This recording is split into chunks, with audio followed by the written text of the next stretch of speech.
Our World, Our Power radio show. Well, today I have with me my beautiful partner, Mr. Glenn Greenwich, the Honorable Mayor of Sutton Boulevard. Thanks for being my co-host again. Oh, I you're hope welcome. you don't go anywhere. Too far, right? Too far. And today we have two special guests with us. We have DeVerne, am I saying this right? DeVerne Williams, who is a wonderful singer, and he has a group called the Vintage Soul, and his wonderful, beautiful mother, Miss Carol Williams, who is the queen of disco for the last many decades and still performing today. Welcome both of you to Our World, Our Power. Thank you. It's great to be here. Tell me, DeVerne, how did you get started in the business? Well, I got started from my parents. My mom and my dad was in the music business when my mom was still out there. And just watching her and my dad perform and travel, when they would have their band rehearsals, I would be there with my little guitar trying to keep up with them and just listening to what they do. And I just took a love for music, and I started practicing piano and guitar, and then I got into drums, and then I started singing. And also, his dad was Wilson Pickett's band leader. I was going to say, because Yes. he was managing some groups. Yes, Okay. yes. He toured with Wilson Pickett. They went to Africa, and they went like all over the world. And he did the movie Soul to Soul. Yes. Soul to Soul. Mm-hmm, With, which Roberta Flack was in. Ike and Tina Turner, Santana. Yes. Yeah. So you had music all around you, you had a lot of inspiration. Yes, a lot of inspiration. I've seen you perform, you have, your show has a lot of energy in it. Yes. Tell me what gave you that idea to do Motown and stuff? Well, everybody likes Motown, and you have a lot of groups and tribute bands out there, so I figured that I wanted to give them a taste of my interpretation of the Motown sound. So I have a band called Motown, the Sound of Detroit. So you have two. I have three bands. Oh, three bands. Excuse me. Hard working man here. Yeah, yes. So what are the names of the different bands? Okay, the first one is Motown, the Sound of Detroit, and my other band is Vintage Soul, Salutes Disco, and Donna Summer. And then my regular band that just does like a little bit of everything is called DeVerne and the Vintage Soul. Okay. And that band was established in 2012. Wonderful. Yes. And I think that the Vintage Soul was the band that went to Tokyo in June. No, Yeah. July. With No, Melissa. June. It was June. Yes. With Melissa Morgan for the Billboards. Billboard And Live. They were there for 3 days, 4 days. Wow. About a week. Yes, and that was Awesome. Vintage Soul. Yeah, we for were the Melissa's backing band. band for Melissa What is it Morgan. like to do all this touring? Oh, it's great. It's great. The people love you. They embrace you, and it just is a great feeling to go other places and be appreciated from as an American artist. What did you think about the Japan? Japan What was your was experience? great. It was great. We did a lot of sightseeing when we were there. We got to embrace their culture and go out into different villages and area in the city, and it was just really a great experience to see how other people live, and then to see how much they appreciate American artists. That they bring you over there, they take care of you, they really treat you like you're a big star. So we really enjoyed ourselves. It's sometimes it's sad to say, but that you get treated better when you leave Definitely. the U.S. and you go to some of the foreign yeah. Countries that really appreciate the music Yes. and can embrace you and embrace who you are as That's so true. African American. So true, yeah, because I've basically just about been almost all over the world. I've been to Dubai, been all over the Middle East, I've been to China, of course Japan, and I got to go to Paris with my mom to promote the song that we have. Oh, wow, I didn't know that. Yeah, we went in twice. We went in 2012 and 2015. Excellent. And Excellent. that was a great experience. That And was he really- also was in Hong Kong for about a year and a half. I went to Hong Kong too, yes, with a group called HB Wild. H.B. Wild? Yes, Okay. yeah. Well, Carol, tell me, what is your feelings when you see your son performing? I mean, this is a prodigy of youth. You know, when he went to Hong Kong, because that was the first time that he really went out of the country. Okay. So I got his passport in like a week. So he went over as a keyboard player, just to play keyboards. But then when he was doing the videos, when he was sending us the videos, I see him out in front singing. So I guess they found out that he sang and everything. So every time I saw a video, he was more in the front singing. Because I And not initially went as a keyboard player. Oh. I went as a keyboard player, but then when they saw that I could lead songs and go out front, they started having me do more out front stuff, and I slowly was not doing as much keyboard playing. It's amazing because that to me was the start of him really knowing how to entertain, how to talk to the audience. I could see the growth from when he first went there, and by the time he got back for a year and a half, he was seasoned very well. Do the both of you perform on a regular basis? Yes. Yes. Yes. He usually, when I perform, which I do tracks most of the time, he's there with me. You know, he could do my sound check and make sure everything is all right. And I don't try to, I can't make all his gigs because he works much more than I do. So a lot of the times I'm not there with him, but certain things that I do when he's at the casino, you know, I'll go there because it's not far. But sometimes he does 2 shows in a day. Yes. So, You're a busy man. I can't keep up with him. That is wonderful. And then he's in church on Sunday. Yeah, I'm a church musician for Zion Baptist Temple in Springfield Gardens. Yeah, right Queens. down the street. Yes, yeah. Every that's- Sunday I'm a it's church not musician. That's So, awesome. yeah, that's also where I got my start. I started in the church with singing in the choirs, and then I became a church organist, and I've been doing that for a while. And you have a degree, don't you? Yes. You went to And Juilliard Yes, I went to music. Juilliard. Yes, yes, yes. Yes, Pretty Julia had fantastic. a great program for, he had to audition from his school that he Sure. went to, Yeah, high school. his high school. But they have a great program, a music program, and he was in that the whole time, yeah. Yeah. Yep. What- Started on Saturdays and then he kept it up. Let me ask you this. With such a legacy from your family, Yes.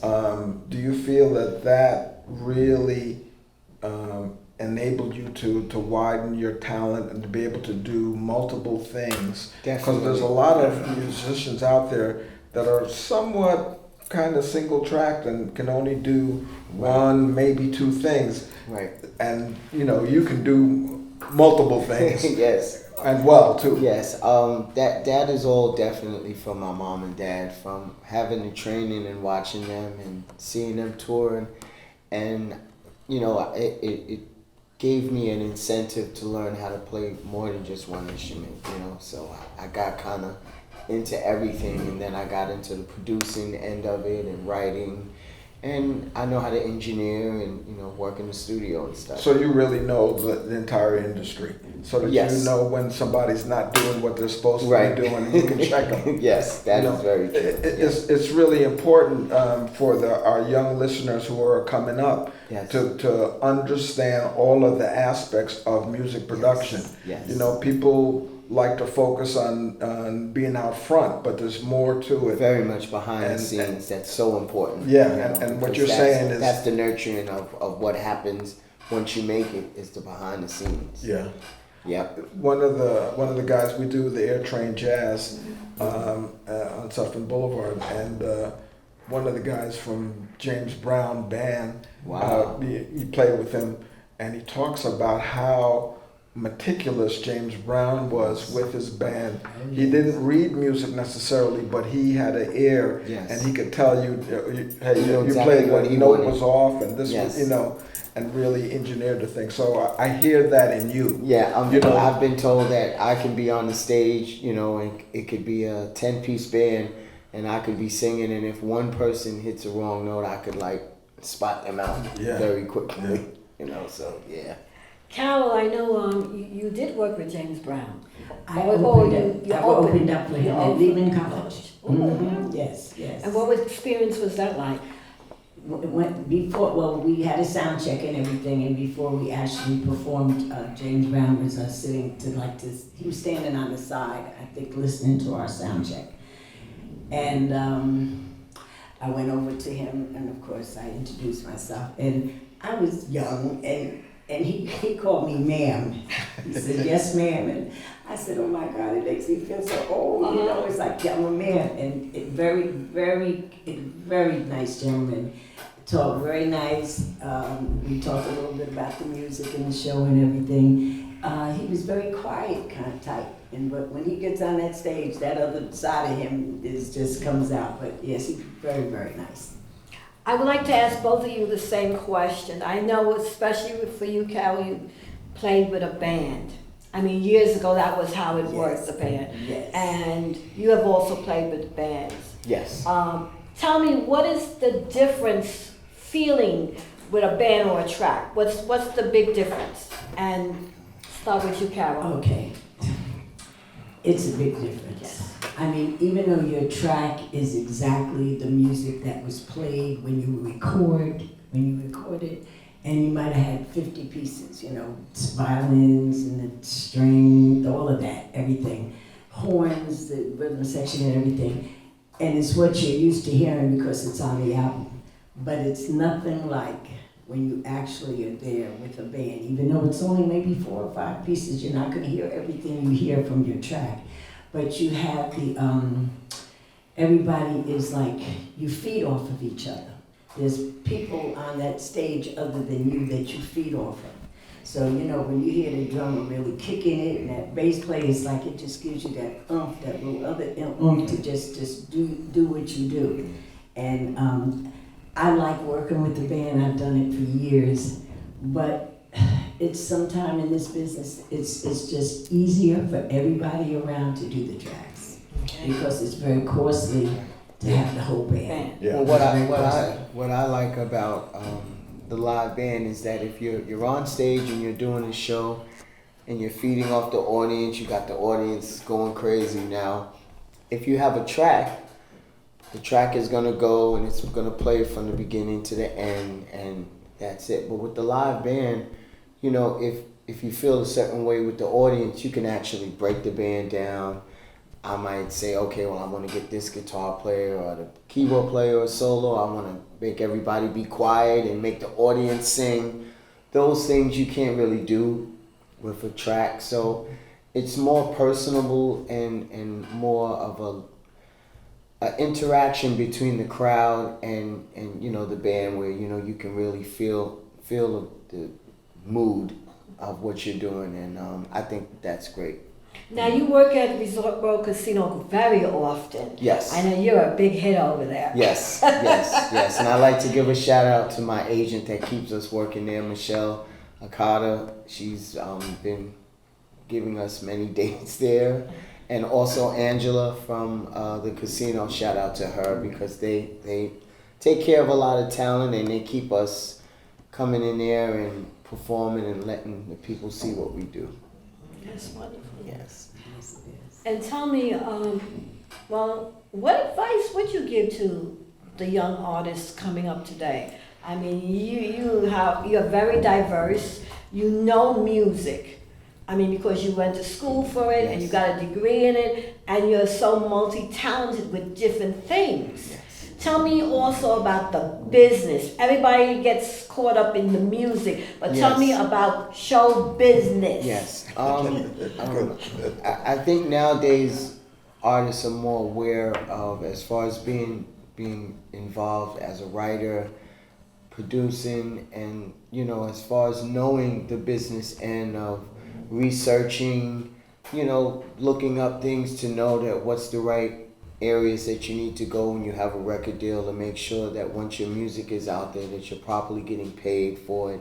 You get, being signed with ASCAP or BMI, those things are very important to, have the behind the scenes set up so that once you're out there, you get paid for what you do and, your money can come in for a long time. So say a little bit more about ASCAP and BMI. ASCAP and BMI is those are the companies that you register with as a writer, and when you have music out, they take care of your making sure that your payments and royalties. And stuff.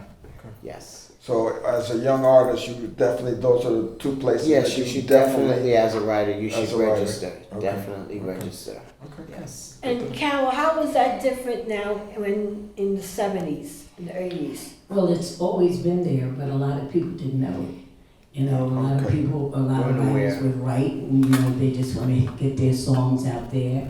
So anybody could put their names, a producer could. I could write something, say, and I take it to a producer and a record company, and if I don't have it, that I put it in ASCAP or BMI, that person, that can produce or anybody could just say, well, they wrote it. And then I'm not going to get any credit from it 20 years from now, So it's very important for you to make sure that when you're writing something, protected. That you protect yourself, get it out as soon as you can to ASCAP or BMI the minute you write it. And it's easy now because now you can send it to a CD. You don't have to actually physically write it out with note-wise. You can just send a CD in with your paper and everything, and therefore it's registered to you. Now let me ask you this, because I remember from the Ray Charles movie, there was a big thing about the owning your masters. Is that still the case, or how does that work? And let our young people know about it's that. very important to make sure that you know the ownership of your material, and that goes back to when you're recording. Are you creating the music? Are you doing it? Like most of my music, I produce it myself. I play the instruments. I'm usually the writer on it. I might co-write with somebody, but basically most of it is owned by myself. And then I record it in my own studio. So, that would give me all of the ownership and rights to it. But when you sign with a record company, it's just making sure that those clauses in the contract that you're paying attention to, it's good to go to an entertainment lawyer that can advise you on what are the steps and the proper ways to, when you sign a contract, or what you need to protect yourself as an artist. Most of the recording contracts with everybody back in the days, with everybody, you signed your likeness, your name, everything. Everything was in that contract that the record company basically owned you. So, that's why Prince had to go out and call his name with the number sign or whatever. You couldn't say Prince anymore. And because in that contract, they own everything. The only thing that artists back in those days could make money from that the record company didn't own was that for your personal appearances. When you actually went out and did shows and everything, you had an agent that booked you, and they would want anything between 10 to 20%. So you still would pay an agent, but the record company wasn't involved in your personal going out there doing shows. They didn't get any of that money. Is it still as aggressive as it used to be with the record companies trying to take over your work and your rights? Oh yes, they definitely. That's why That's why a lot of people in today's time, they try to go the independent way, where they're not just signing their life over to a record company, where you have some ownership, and basically a lot of people do now is like a distribution deal where we own the music, but we get a distribution deal where the distribution is what puts our music out there and on the internet and stuff. But basically we have ownership. Like with Salsoul Records, they were a small label from New York. So they weren't like a RCA or Capitol or Warner Brothers and Sony. they were a small label. So what they would have to do is, if they were getting it to another country or whatever, they would just have to have a distribution with the bigger labels. CBS Like Records. when I was in Canada, I was on RCA. Okay. Which Salso made a distribution with RCA to, make sure that the record and everything was there. In Germany, I was with CBS, CBS Records. So they still need those big labels because they don't have the distribution networks that the big labels So the have. smaller labels, especially when the dance music came in, they would have to rely on doing a distribution deal with the larger companies to do it. But that's not, our records are all over the world now because of that. So that's why, Double Exposure, Yes. they went to Africa I and they know. had their record out. I know they did. So there was somebody over there in Africa that was probably a big distributor, maybe a RC, I don't know which one it was, but they were definitely there. Now, when you was with Salso and Double Exposure and First Choice and all, I've always heard that there was problems, like they didn't promote properly. Even up to this day, when I speak to some of the artists from Salso, they'll say, New York was their strong suit as far as getting out there and performing, but there was a lot of other places that the music wasn't being played properly. Well, that's because probably they didn't have distribution deals, maybe with a big company like RCA or Warner Brothers in those other areas. Like on the West Coast, like we're basically Salso. Most of my gigs and things are on the East Coast. East Coast. I think I've been to the West Coast one time when I was on that show that Eric Floyd had. But our music didn't really get out, across the country. Maybe outside of the country, like London and stuff like that. But if we didn't use the bigger companies to get it in those other states, it just wasn't being played. So you you had the distribution deal. So you still had the problem of radio stations and whatnot playing your music if you weren't from that locale. Yes. Right. Pretty much. Right. Yes. Okay. Yes. Okay. So how does that affect you now, DeVerne, with your releases of your material, your original material? Yes. Well, today it's a little bit different, and I'm dealing with Mr. Daryl Payne, who has a record company in distribution in Vegas, and basically, how he's doing it is he's doing like a full distribution where once he puts my music out, it's going to be everywhere, and he's going to do the proper promotions that you won't have to go through what some of the artists went through back in the days. And today's, with social media and So a lot different. of The internet. And YouTube, I would imagine Yeah, too. It's no more record stores. You can't go to the CD and no, buy a everything CD no more. No, really, there's no more I know. record stores. I know. It's just, Everything is online. Like everything The is- biggest record store that everybody used to go to was Colony in Right. the city on Tower 49th. Records. Tower Records, Tower yeah. Records, Colony and Tower, you don't yeah. see that anymore. Everybody's it's just completely different. And when you take somebody like a Justin Bieber, who got so many hits on his YouTube from seeing him and everything, it is powerful that social media does, can make a person where they're aware of, and people are aware of who they are to sign them and do something with them. And that's more promotion for people. When they see it on the internet, they go and download their music. And basically today, that's how people get paid. On the downloads and the streams and the different sites that people download the music. Because, as you said, it's no more record stores and stuff like that. I don't even think people put songs on CDs no more. It's not very much. Not very much. I know I got a stack of CDs. I still have cassettes. Me too. Me too. But a lot of times when artists go out and perform, like Nova Moore, when she performs, she does a meet and greet after each show.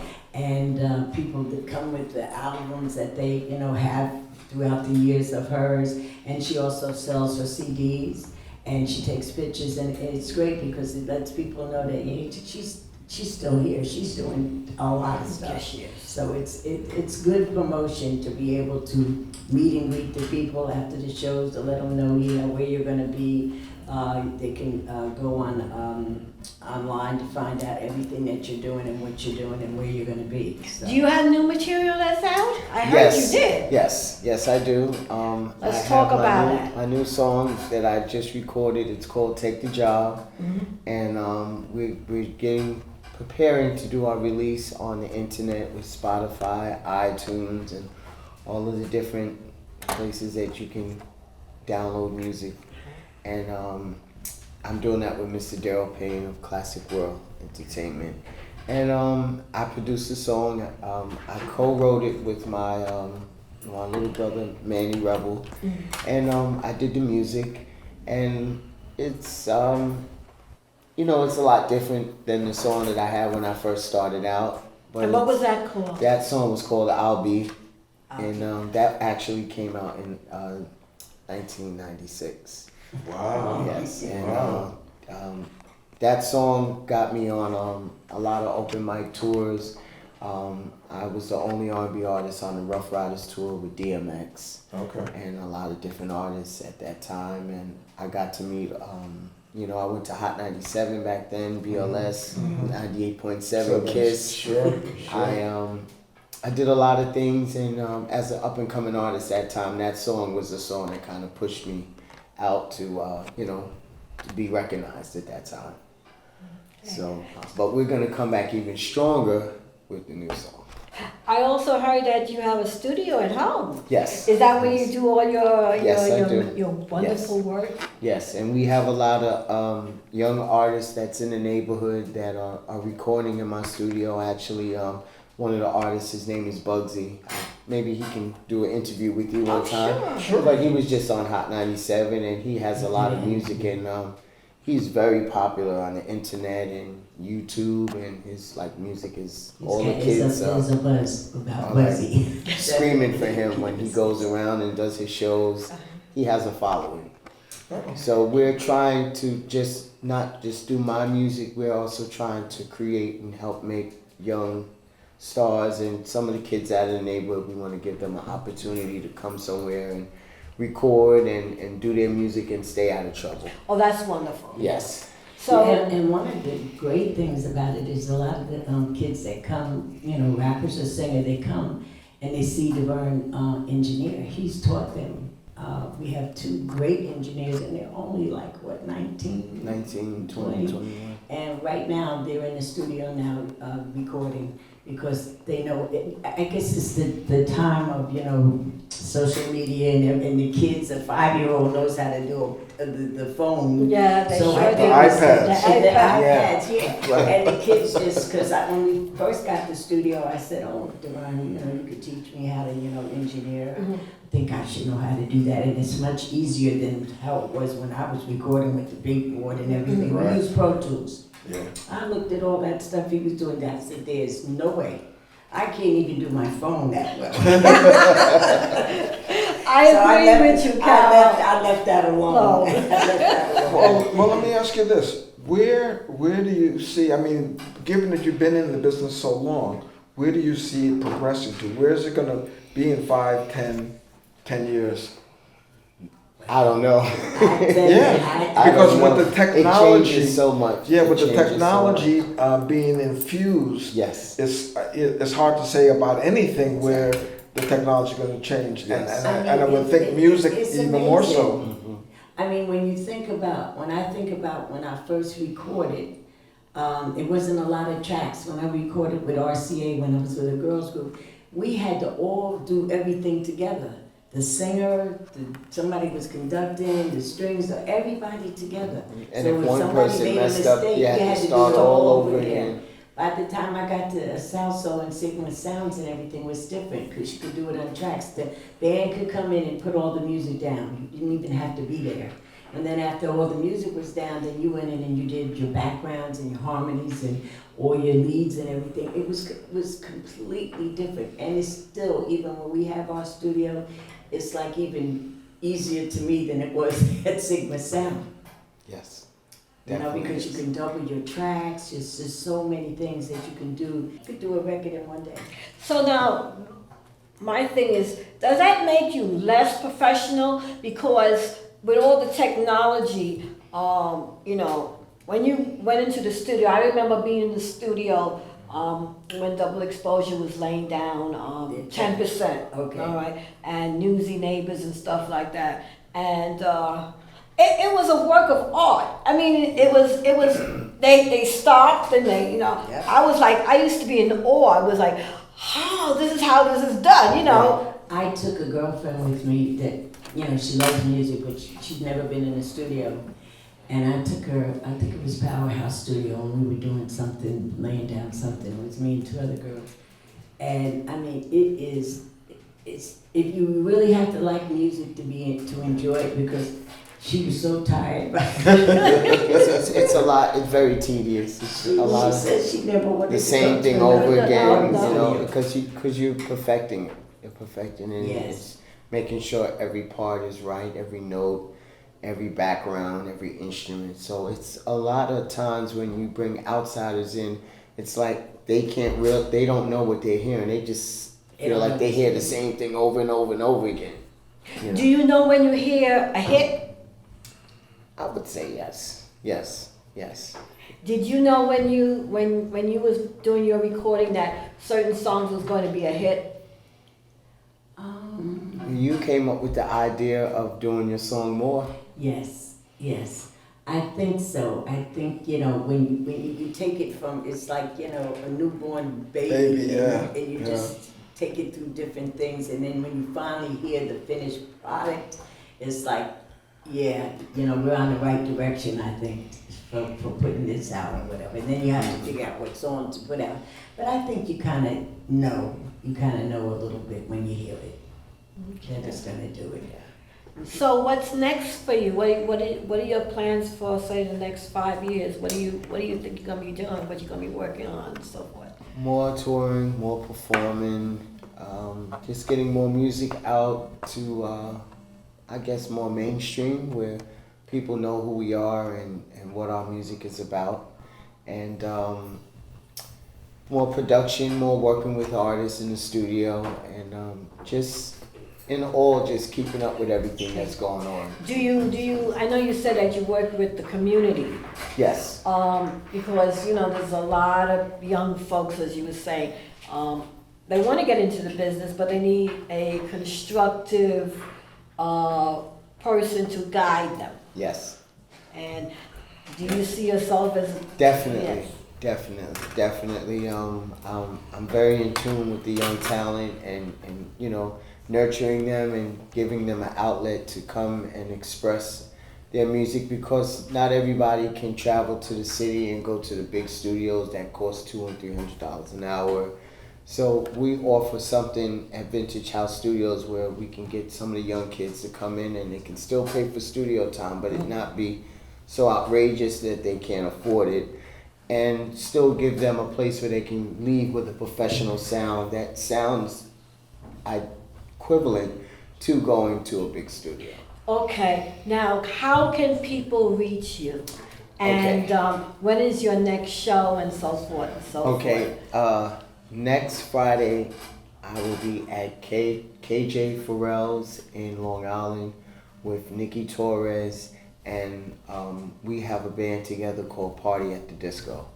And basically it's a mixed band that does like disco, hip hop, R&B, pop, kind of mix it all together. And it's an outdoor place that we're gonna be, and you know, we'll be going on from 7 to 11.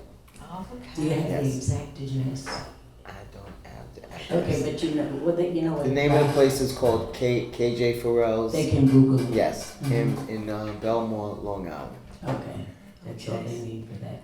I was also going to say that the one thing that I miss out here today that used to be back in the days is that I miss the bands that, I mean, there's no more people that do like the Gap Band and Kool and the Gang. and Kool and the Gang. They stopped a lot of the music programs in the schools and everything, and the after-school program things that they used to have music. There's no bands out here recording. There's bands that, like DeVerne's band and other people's bands that are out there. But as far as recording and making, recording songs as a band, I don't hear anybody coming out here doing that. I had a question. Have you ever considered actually creating a not-for-profit that would actually train the young folks, the stuff that you're doing, but actually create a not-for-profit, and you already have your for-profit to work the two together to actually create something for the youth? Actually, we've been talking to somebody that's been helping us with that, and we're looking to get into that definitely, because that's important. And why I ask that is that when you have a not-for-profit, there are funding sources that are available. Yes. And given the work that you're doing, I could easily see it being part of the Department of Education or the places that are dropping the music programs. Yes. But if you've got a separate funding source to provide that kind of gap for the young people, because it's so needed. Yes. We need to get them off the street any way possible. And music is one of their passions. Yes. It's so funny that what you were saying, because DeVerne played drums, and the little kids would see him playing drums at different schools and everything. And even after he graduated from high school, he would go back to the high school and do, with his music teacher, Miss Moore Dixon, he would still play for the events and things that they were doing in high school. I'll never forget Alaki, a little boy, he had to be only at around 9 years old, knocked on the door. He says, I want DeVerne to teach me how to play drums. Well, DeVerne used to give him lessons. He faithfully would come on Saturdays. But to just tell you, Alaki is now a doctor. He's not a drummer, but he is a doctor. Well, yeah, but if there's something about the discipline of coming every week with the practice, he knew that he had to also practice outside of that particular time, so he allocated his time in a way to organize himself and to be successful, which is what you're saying. Yes, that's exactly what I'm saying. That just taking the time to do what you feel that you want to do and put the time in. So he did that same time to be a doctor too. He put what he had to do to be that doctor. We're so proud of him. But it's just that this is what the kids want something, and we have. They need structure. They need structure. You can't expect to just get it from the schools. No. That's why the after-school programs are important, and any of the community things that they have going on. These kids have to be aware of it and know about it. I know, Carol, you worked with the PAL. Yes, for many years. Yes, I did. Yes, and the kids. I see them, and they some of the kids that would be in the program would eventually, when they got to be 14, they could actually work for SYEP, which is Summer Youth Employment Program. So it was just great to see the growth of the kids, when they would be just in the second grade and third grade, and then here they are, they're working with us. Yeah. It was really great. I enjoyed that job too. I really did. Now, did they know who you were? No. I had DeVerne and his band come in a couple of times to do some, to play the whole band and to play for certain things, but no, they really didn't. Okay. I'd like to take this time to say you're listening to Our World, Hour of Power here on Caribbean Buzz and Caribbean Buzz Radio and TV and Spotify, iTunes, TuneIn, and Google Play. Please do not forget to follow us also on Our World Media Magazine and Our World on Something News. Let's continue this conversation. So I remember the other day I said to you I needed to hear your song. Yes. Right? And you said you was going to email it to me. Yes. And I turned around and I said to my son, I said, how am I going to get that? I heard the same thing. Technology. It's amazing. Well, Well, it's just like, you know, with the kids, with my granddaughter, looking for a job and everything is online. You have to, Yeah. I said, you know, it used to be, you go in the place and see if they, you know. Shake their can hire hand, or you whatever. know, She says, smile. no. She says, no, everything is online, you do everything online, and if they answer you back online. I said, oh my God, this is so different. I mean, we used to have to get the newspaper and see what was in the newspaper and then try to go to the places. So completely different. What type of vendors do you perform at, the places that you perform? Because like years ago, we had clubs, Lots of of places. clubs, yeah. Yes. So Well, today, there's still clubs. I mean, I basically I don't turn down any work. You know, I mean, I'll if you pay me, I'll come and perform in your backyard, or we do private parties, we do weddings, Corporate. we do corporate events, we do bars, we do clubs. You know, it's not that many clubs like back in the days No. that cater to the live band thing, but we basically do a little bit of everything. A lot of outdoor stuff in the summertime, and I'm looking forward to doing this event with you Boulevard, the on Harvest Sufton, Fest, yeah. the Harvest Festival on September 21st. oh yeah, Yes. please. Let me rewind. So you do corporate work. Yes. Are you registered as an MWBE, Minority Women in Business Enterprise? No, I'm not. I think that that's something that you should look into. I think Okay. we can help you Because- do that. Please. Oh, did we need to Thank know about Thank that? you. You can actually go to Small Business Development Center at your college. They will Okay. register you for free. Oh. What that does is like set you up with the email so that when they're looking for people, Oh. you're registered, and they've got the city's got a commitment to have MWBEs to be serviced to. Oh, that's great. So that might be another way, That's- another that avenue. That sounds similar to the Parks Department. Right, In the summertime, Parks Yes. Department. a lot of things, DeVerne was doing that when he was just, how were you when you were doing the Parks Department? 14. And they would, at the Parks Department would actually send the transportation Yeah. for him to go. And it We was did with the Central band Park, and everything, Central Central Park. Park and everything. So, you know, that sounds good because the Parks Department have the free concerts for people all Right, over right. the place in the And it's not summertime. easy getting to those type events because you have so many agencies and people that are trying. Well, that's To why get their the hands in MWBE is so important. Minority Women Business Enterprises. Okay. Also, you've got don't forget you've got the Port Authority, who's got this huge $13 billion project for the terminals and what have you. So you might want to get involved They're with that. going to be rebuilding Yeah, the terminals. great. So Yes. so there's the Port Authority has its own authorization Okay. for MWBEs. Oh. But the same place that I Yes. was telling you about Mhm. can have you be registered in both. So you want to be registered with the city, Yes. and you also want to be registered with Port Authority. In Okay. fact, That's great.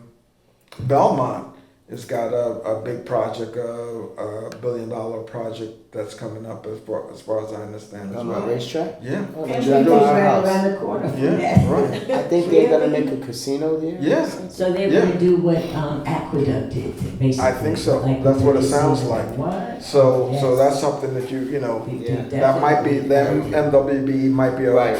a To way be into registered with that, Yeah. then it gives you gives you some know, access. Yes. Gives you some access. I'll So, be signing up for that. okay, Definitely. just reach out to me and Yes, we'll get you that's hooked up with great. that. Yes. Glenn, while you're talking, can you tell everybody about your Sutton bid coming up and what you, Oh, sure. The Harvest the Festival. Harvest Yes. Fest? September 21st, we're going to close down Suffolk Boulevard between Hillside and Jamaica Avenue.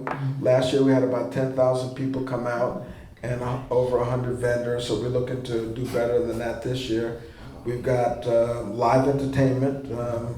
Yes, we're Both gonna be there. we're going Yes, to be yes. part of the live entertainment all day long. We're going to have gospel, different venues. Right, right. We're going to have the Black Cowboys are going to be coming out Okay. to do a presentation. They're going to teach the kids how to do lasso and pony rides and so on and so that's forth. great.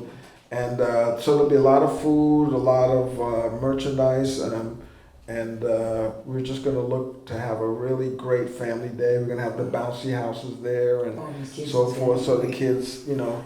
So it's going to be a real fun-filled day, and we've had, this will be our 3rd annual, so we're excited. And you've had it on Suffolk Boulevard? On Suffolk, the same And where is that on Suffolk Boulevard?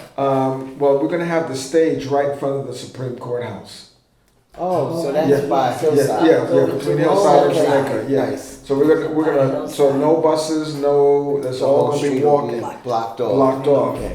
So we'll, you know, That sounds great. so, you know. I'm so glad that you both will be a part of this. Yeah, We're gonna I'm send the excited. e-blast out, let everybody know, and you can sing your new songs that you got. Yeah, I'm looking forward to That'll it. be great. Yes, This time, I would like to say our program is sponsored by Stephen G. James, attorney at law, attorney at war. He's located at Sutton Boulevard, would you believe it? 87-66 Sutton Boulevard. And you can reach him by phone at 646-905-9000. You've been listening to our Power here with Lady Pauline and Mr. Glenn Greenwich, our Honorable Mayor of Sutton Boulevard, and our 2 lovely guests, Miss Carol Williams and DeVerne Williams.